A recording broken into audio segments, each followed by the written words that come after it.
दौर में सिर्फ 4-5 काम के बंदे पैदा हुए और जहां जहां कोई तब्दीली आ रही है।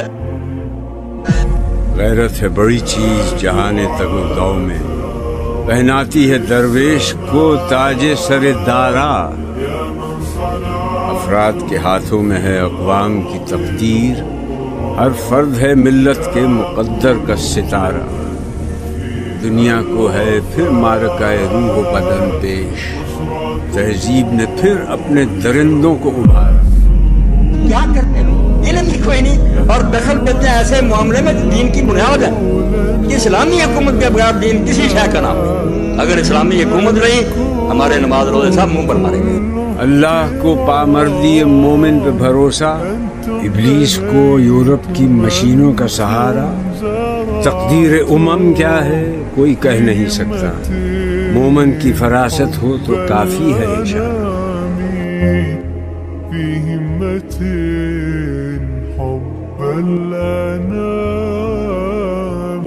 क्या कभी आपने सोचा है कि क्या अगर क़यामत के दिन फ़िलिस्तीन के बच्चों ने सवाल कर दिया कि अय अल्लाह, जब हम पर जुल्म हो रहा था तो ये मुसलमान अय्याशियों में पड़े हुए थे, हमारी मदद के लिए कोई भी आगे नहीं बढ़ा। 57 मुल्कों के हुक्मरानों ने खामोशी थामी हुई है। यहाँ के लोग फ़िलिस्तीन की मदद करना चाहते हैं लेकिन हुक्मरान इजाज़त नहीं दे रहे हैं। सीरिया में बच्चे भूखे हैं और यहाँ दावतें उड़ाई जा रही हैं। एक वक्त था जब मुसलमानों के हाथ से निकला था यरूशलेम। मुसलमानों के रातों की नींद उड़ गई थी कि फिर से यरूशलेम को वापस कैसे लिया जाए, और आखिरकार सलाहुद्दीन अय्यूबी ने फ़िलिस्तीन को फतह करके ही दिखाया। और आज हमारी रातों की नींदें क्या उड़ी हुई हैं? नहीं। क्या आज हम सोच रहे हैं कि जुल्म को कैसे ख़त्म किया जाए? बिल्कुल नहीं। अय्याशियों में पड़े हुए हैं। हम कहाँ थे और कहाँ आकर रह गए हैं। ऐ मुसलमान, क्या तो भूल गया है कि खैबर को उखाड़ा किसने, फारस को फतह किया किसने, बात जो बिगड़ी हुई थी वो बनाई किसने। आज गुमनामी में जी रहे हैं, दर दर की ठोकरें खा रहे हैं। आज मुझे वो बद्र के 313 याद आ रहे हैं।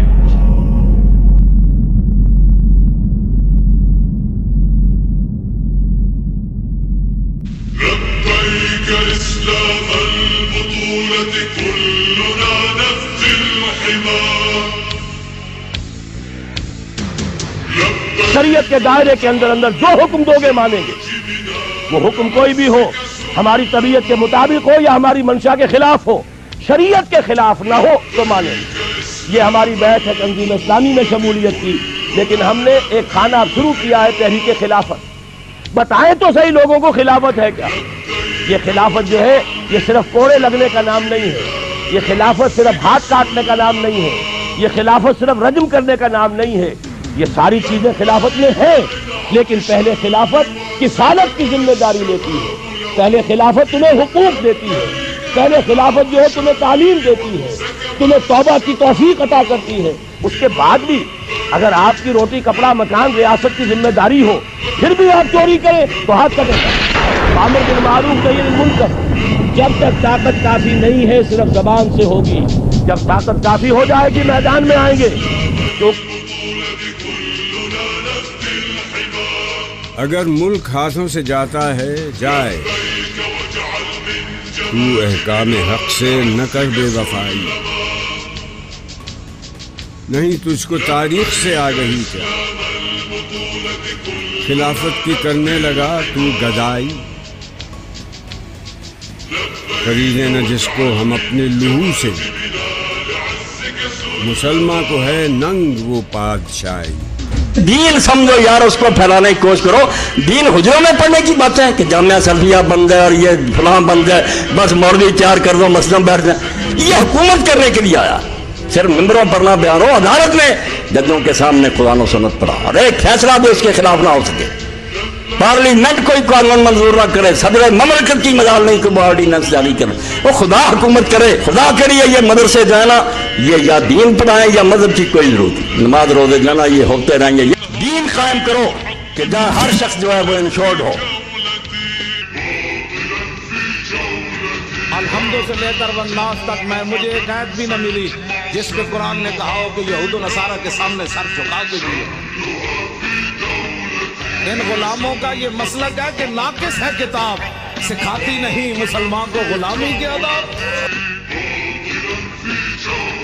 हुकूमत इस्लामिया के लिए हमारे दिलों में तरफ मुसलमानों की हुकूमत 2023 سے جو دور اگلا آ رہا ہے اس میں اسلام کا غلبہ عالمی سطح پر ظاہر ہوگا. اور مقصد اسلام کا نظام دنیا کے اندر کرنا ہے. نعرے کی ضرورت ہی نہیں ہے، نعرہ صرف لا الہ الا اللہ ہے. خدا کی قسم اتنا ڈیپ لیول پہ اللہ تعالیٰ نے جا کے جملہ لکھا ہے نا کہ تو جس سسٹم کو سجدہ کر رہا ہے اس سسٹم کے خلاف لا الہ الا اللہ.